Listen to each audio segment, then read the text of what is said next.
Hujan turun deras malam itu, menyapu jalanan kota yang kelam. Di dalam rumah sederhana di pinggiran Jakarta, Ariswa duduk di sudut ruang tamu yang sempit, menatap dinding retak yang seolah mencerminkan hidupnya. Tangannya memegang secangkir teh yang sudah dingin, uapnya lenyap seperti harapan yang dulu pernah ia genggam erat. Di ruangan sebelah, suaminya, Rendra, terdengar sedang berbicara dengan nada tinggi di telepon. Suaranya penuh amarah, tapi Ariswa tak peduli. Ia sudah terbiasa dengan pertengkaran, dengan cacian, dengan luka yang tak pernah sembuh. Dulu, Ariswa adalah gadis desa yang penuh mimpi. Wajahnya cantik, matanya berbinar, dan hatinya lembut seperti embun pagi.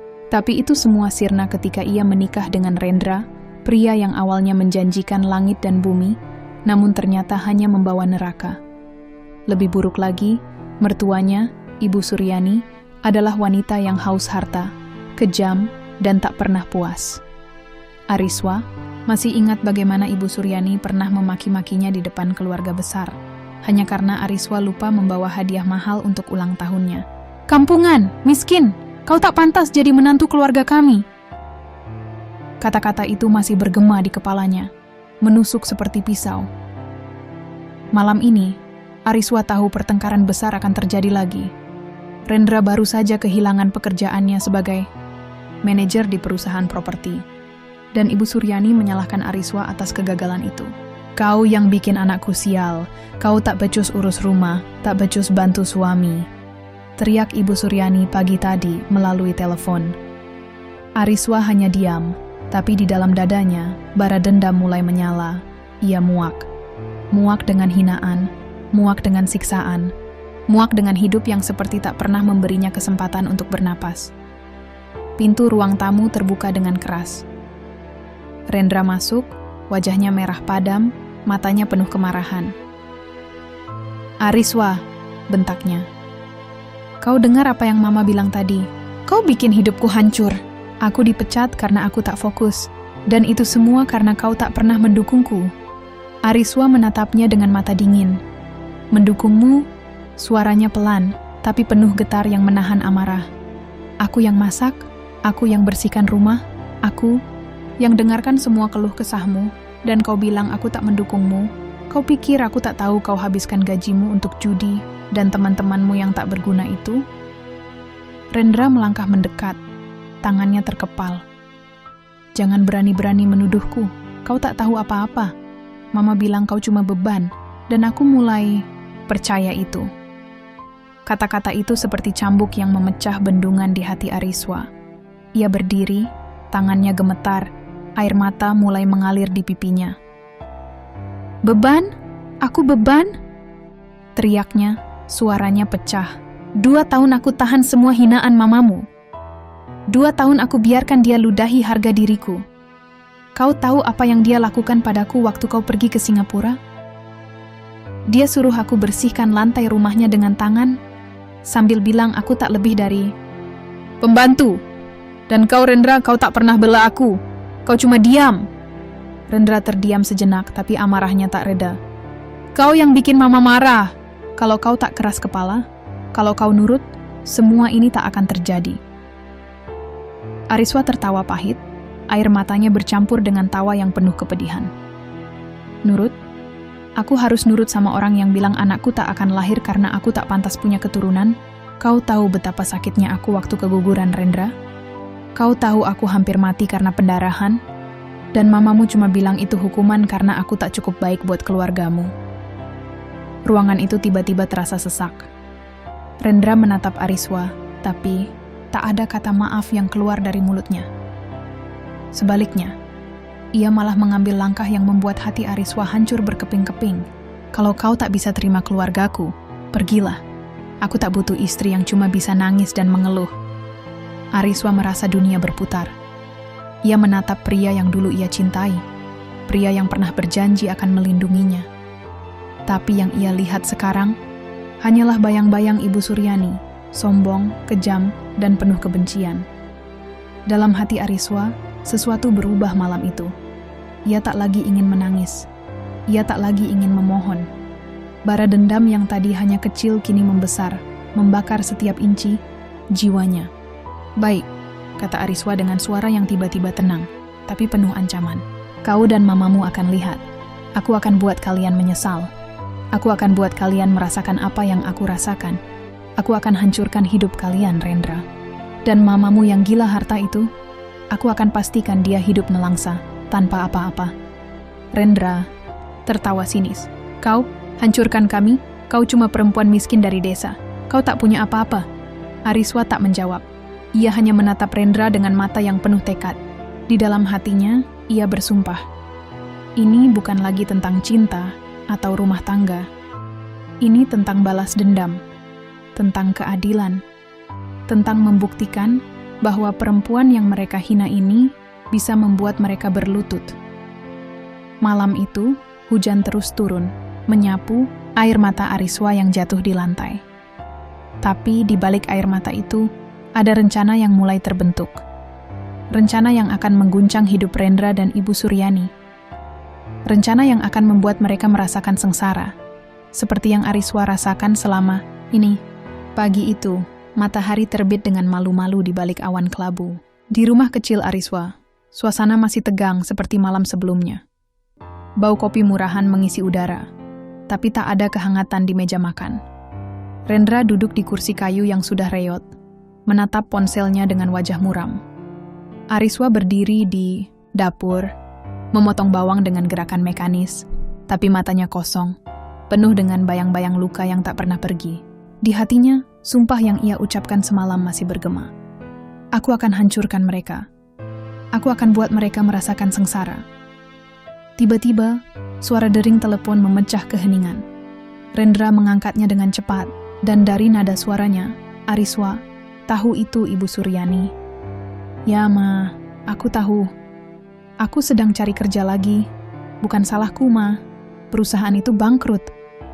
Rendra terdengar frustrasi, tapi Ariswa hanya tersenyum kecil di sudut bibirnya. Ia tahu Ibu Suryani pasti sedang memaki-maki, menyalahkan semua orang kecuali anak kesayangannya. Dan seperti biasa, Ariswa akan jadi kambing hitam. Rendra menutup telepon dengan kasar, lalu berbalik ke arah Ariswa. Mama mau kesini siang ini, katanya dengan nada dingin. Dia bilang kita harus bicara soal masa depan. Kau dengar, Ariswa? Jangan buat dia marah lagi. Aku muak dengan semua ini. Ariswa berhenti memotong bawang. Tangannya gemetar, tapi ia menahan diri. Masa depan? Tanyanya dengan suara pelan, hampir berbisik. Masa depan seperti apa yang kau maksud, Rendra? Masa depan di mana aku terus diinjak-injak oleh mamamu? Di mana aku harus diam saat dia bilang aku tak pantas hidup? Rendra memukul meja, membuat cangkir kopi di depannya terguncang. Cukup, Ariswa. Kau selalu bikin semuanya jadi ribut. Mama cuma ingin yang terbaik buat kita. Yang terbaik? Ariswa menatapnya dengan mata berkaca-kaca, tapi penuh api. Yang terbaik buat Mama adalah dompet yang penuh, Rendra. Dia tak peduli aku menderita. Dia tak peduli aku pernah kehilangan anak kita. Dan kau sama saja seperti dia. Kata-kata itu seperti petir di pagi yang kelam. Rendra bangkit dari kursinya, wajahnya memerah. Jangan bawa-bawa anak itu lagi. Bentaknya, suaranya menggema di ruangan sempit.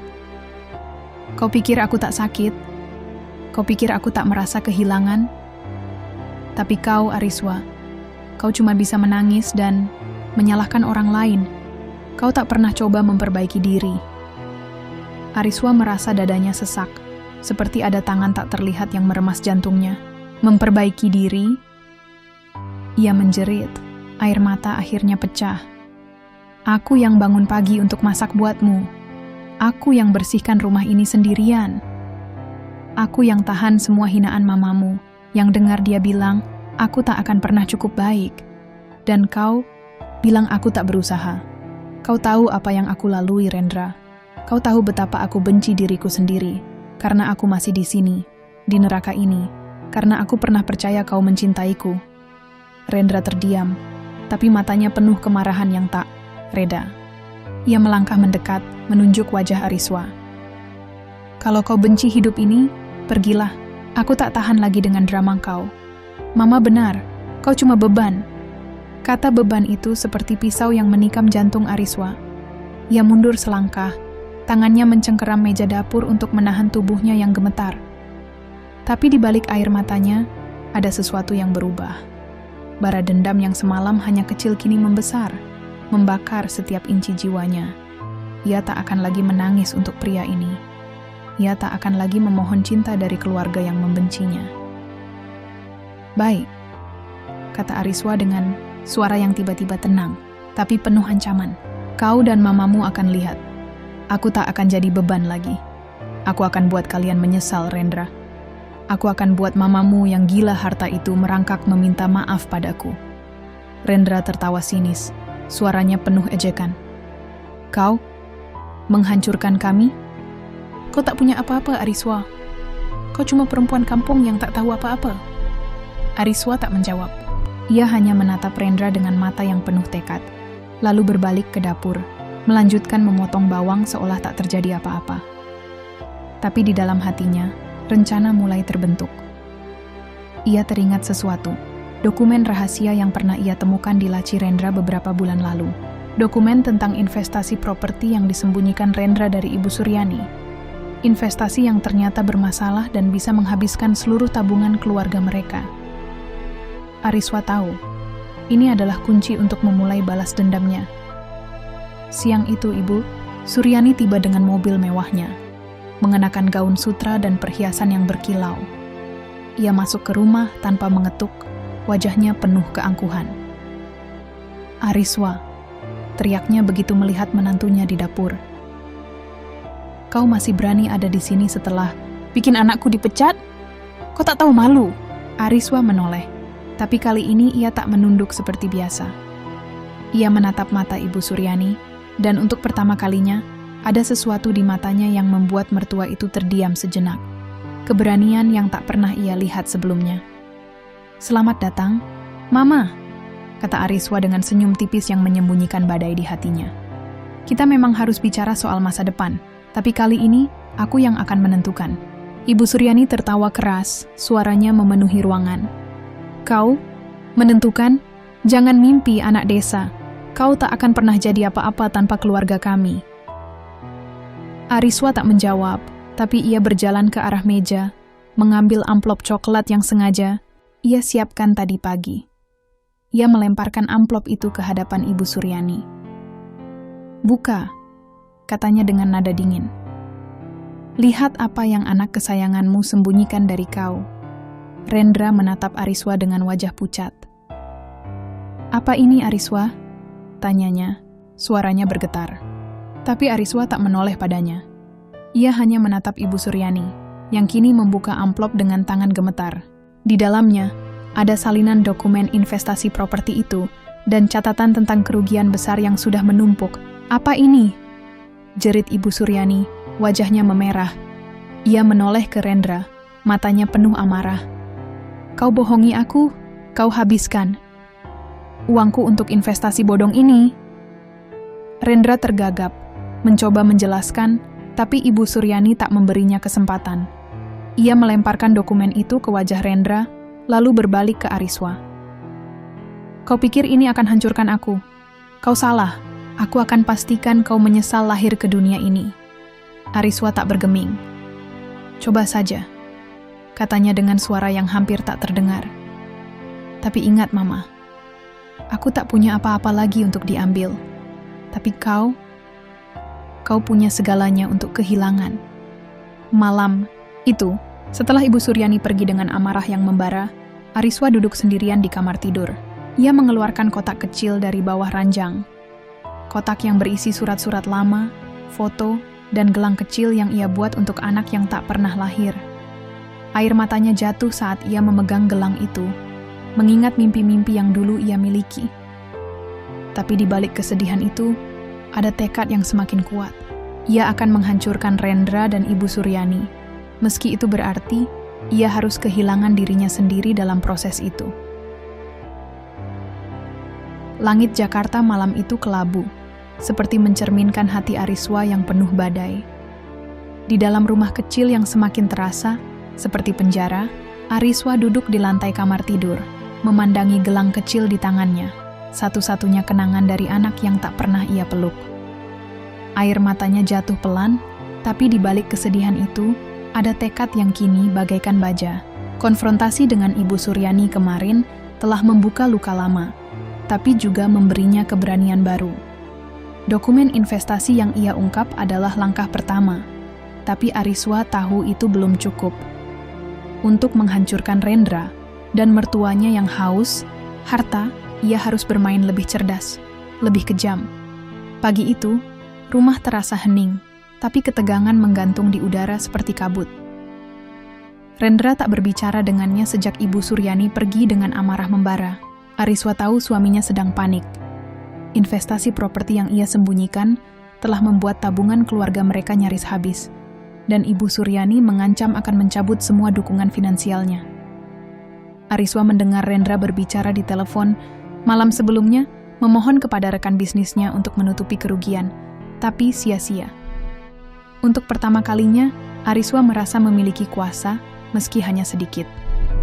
Namun, keberanian itu diuji ketika pintu rumah tiba-tiba terbuka dengan keras. Ibu Suryani masuk, kali ini tanpa gaun mewah atau perhiasan berkilau. Wajahnya pucat, tapi matanya penuh kebencian yang lebih tajam dari sebelumnya. Di belakangnya, Rendra mengikuti dengan wajah tertunduk, seperti anak kecil yang baru dimarahi.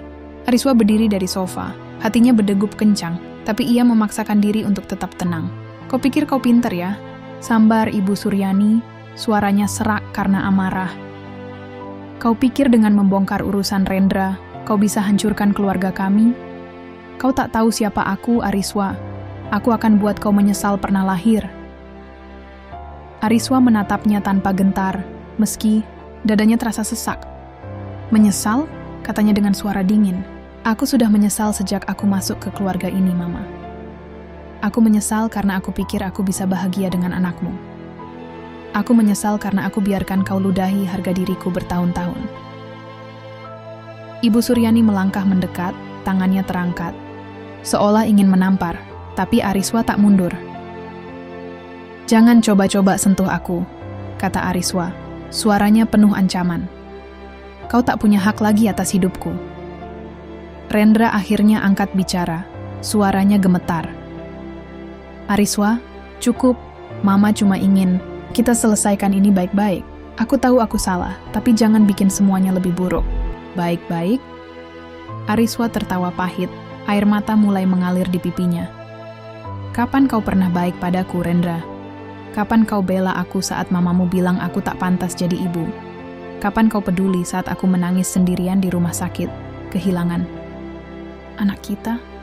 Kau cuma peduli pada uang mamamu, pada kehidupan mewah yang kau pikir bisa kau pertahankan." Kata-kata itu seperti cambuk yang memukul Rendra. Ia menunduk, tapi Ibu Suryani tak tinggal diam. "Anak itu," bentaknya, suaranya penuh ejekan. "Kau pikir aku percaya kau layak punya anak? Keguguran itu cuma bukti bahwa kau tak cukup baik untuk keluarga kami. Kau cuma sampah, Ariswa." Kata-kata itu menghantam Ariswa seperti badai. Ia merasa dunia berputar, napasnya tersengal. Tapi sebelum ia bisa menjawab, Rendra melakukan sesuatu yang membuat hatinya hancur berkeping-keping. "Mama benar," katanya, pelan, tanpa menatap Ariswa. Mungkin kita memang tak seharusnya punya anak. Mungkin ini semua salah karena kita bersama."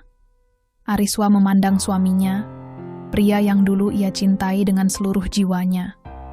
Air matanya berhenti, digantikan oleh rasa dingin yang merambat di dadanya. "Kau bilang apa?" bisiknya, suaranya pecah. "Kau bilang anak kita salah karena aku?" Rendra tak menjawab, tapi diamnya lebih menyakitkan dari apapun. Ibu Suryani tersenyum puas, seolah menang dalam pertempuran. Tapi Ariswa tak lagi melihat mereka. Di matanya, hanya ada bayang-bayang anak yang tak pernah lahir, mimpi yang hancur, dan janji-janji yang ternyata kosong. Saat itu, ia tahu, tak ada lagi cinta yang tersisa di hatinya. Yang ada hanyalah dendam. "Baik," kata Ariswa akhirnya. Suaranya datar tapi penuh kepastian. Kalian ingin main kejam? Aku akan tunjukkan kejam yang sebenarnya. Ia berjalan ke meja kecil di sudut ruangan, mengambil ponselnya, dan menunjukkan pesan yang baru ia terima pagi ini. Pesan dari seorang pengacara yang ia hubungi secara diam-diam. Aku tahu lebih banyak dari yang kalian pikir, katanya. Aku tahu tentang rekening rahasia Mama di bank offshore. Aku tahu tentang utang Rendra yang disembunyikan dari Mama. Dan aku punya bukti. Wajah Ibu Suryani memucat. Kau bohong, teriaknya, tapi ada ketakutan di matanya. Rendra melangkah maju, mencoba meraih ponsel Ariswa, tapi ia menarik tangannya. Jangan sentuh aku, sambar Ariswa. Kalian pikir aku tak punya apa-apa? Aku punya luka, dan luka itu membuatku lebih kuat dari kalian berdua. Malam itu, setelah Ibu Suryani dan Rendra pergi dengan wajah penuh amarah dan ketakutan, Ariswa duduk sendirian di kamar. Ia membuka kotak kenangan lagi, mengeluarkan foto lama dirinya, dan Rendra saat mereka baru menikah. Wajahnya yang penuh harapan di foto itu terasa asing sekarang. Ia merobek foto itu perlahan. Setiap robekan seperti melepaskan rantai yang mengikatnya pada masa lalu. Tapi saat ia memegang gelang kecil itu lagi, air matanya jatuh. Maafkan ibu, sayang.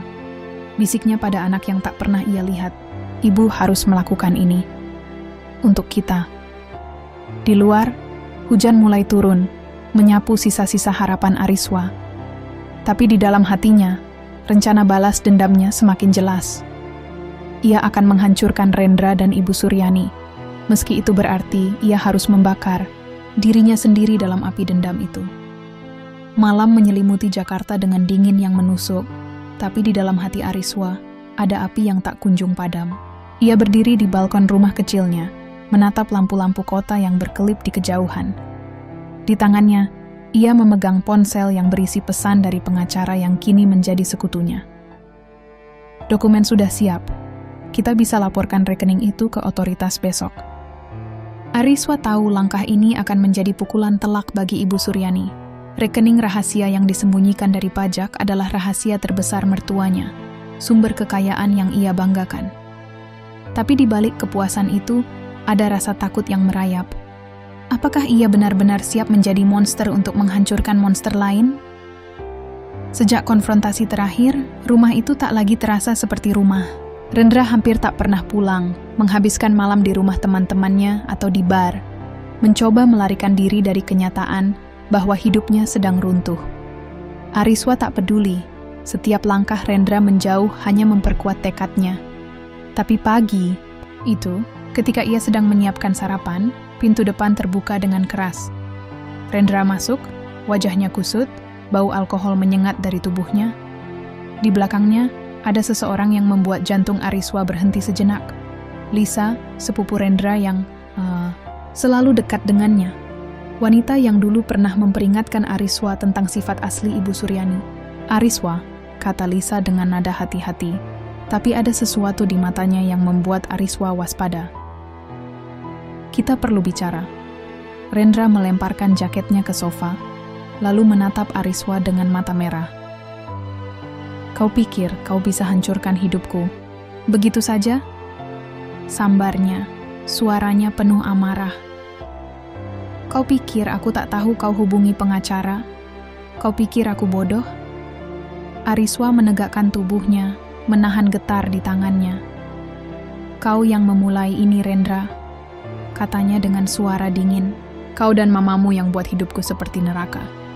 Sekarang kau rasakan sendiri apa itu sengsara. Rendra melangkah mendekat, wajahnya hanya beberapa inci dari wajah Ariswa. Sengsara? Bentaknya.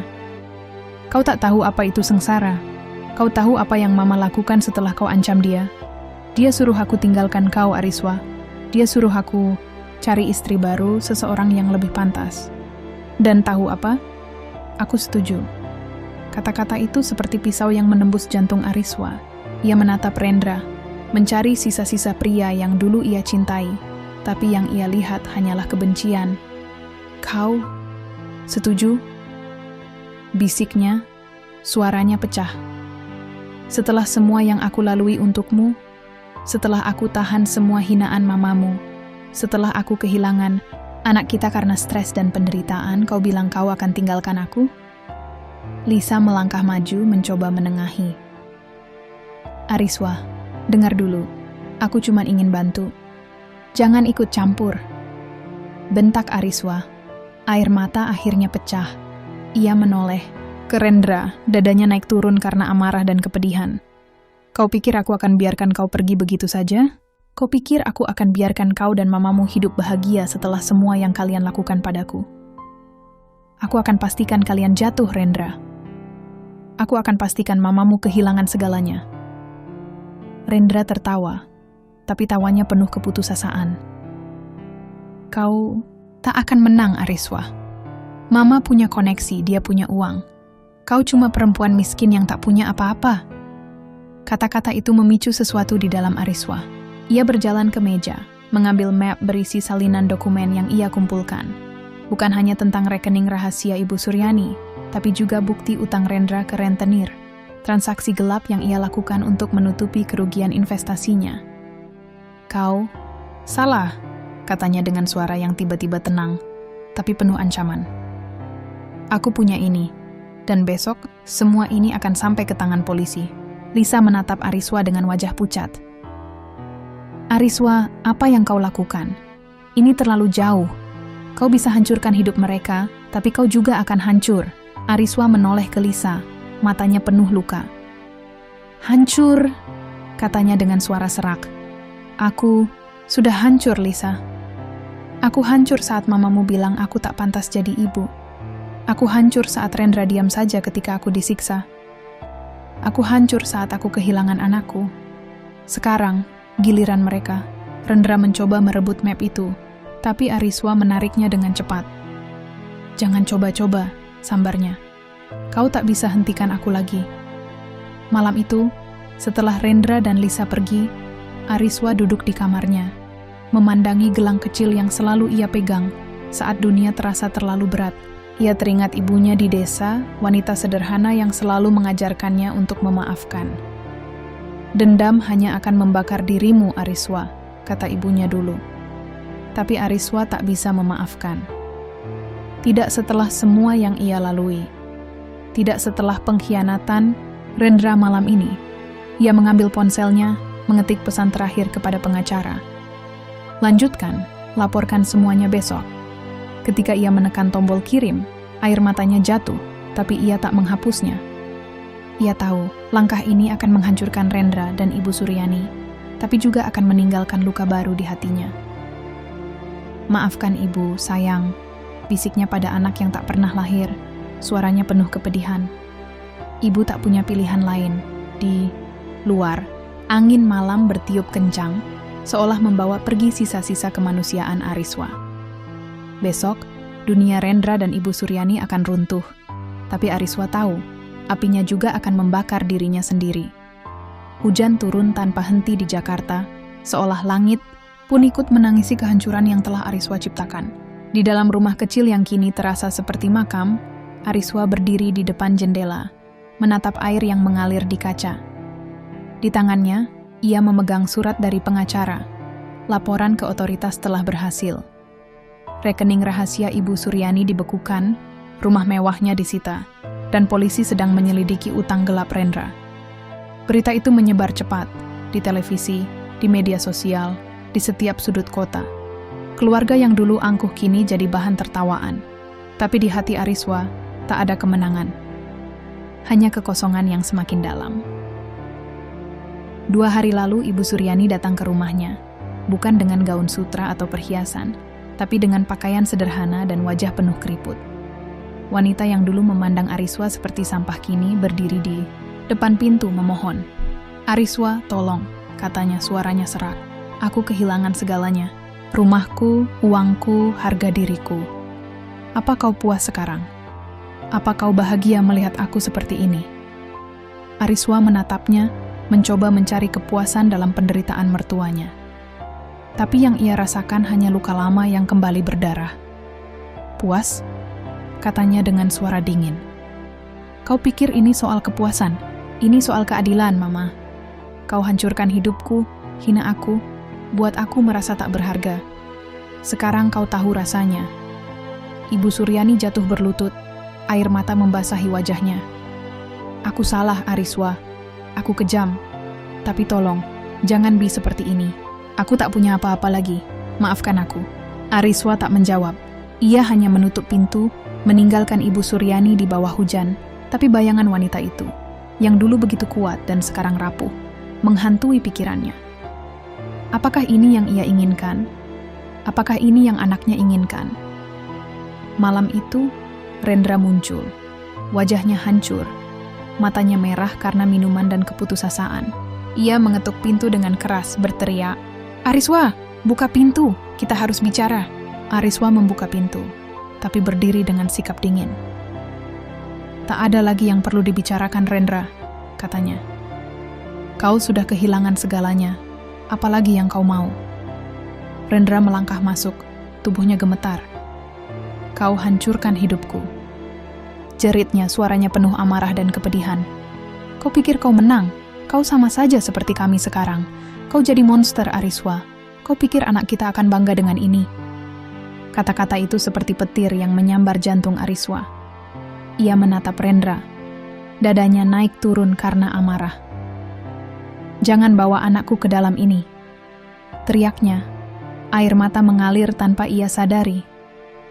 "Kau tak punya hak bicara tentang dia. Kau yang diam saat mamamu hina aku.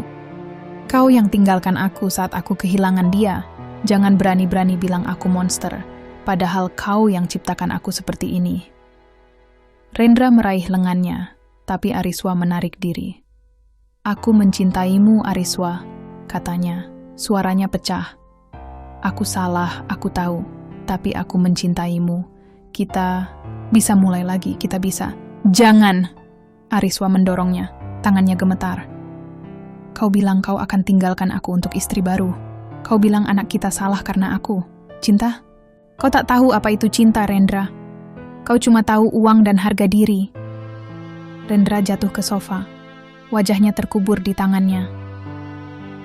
"Aku tak punya apa-apa lagi," bisiknya. "Aku miskin, Ariswa. Aku sengsara. Apalagi yang kau mau?" Ariswa menatapnya, pria yang dulu ia janjikan selamanya. Tapi yang ia lihat sekarang hanyalah bayang-bayang penutup dari luka yang ia torehkan. "Aku mau kau rasakan apa yang aku rasakan," katanya. Suaranya serak. "Aku mau kau tahu betapa sakitnya hidup tanpa harapan." Rendra menangis, tapi Ariswa tak merasa apa-apa. Ia berbalik, mengambil kotak kenangan dari kamarnya, dan mengeluarkan gelang kecil itu. Ia memegangnya erat, air matanya jatuh ke lantai. "Maafkan ibu, sayang," bisiknya. "Ibu pikir ini akan sembuhkan luka ibu. Tapi ibu salah."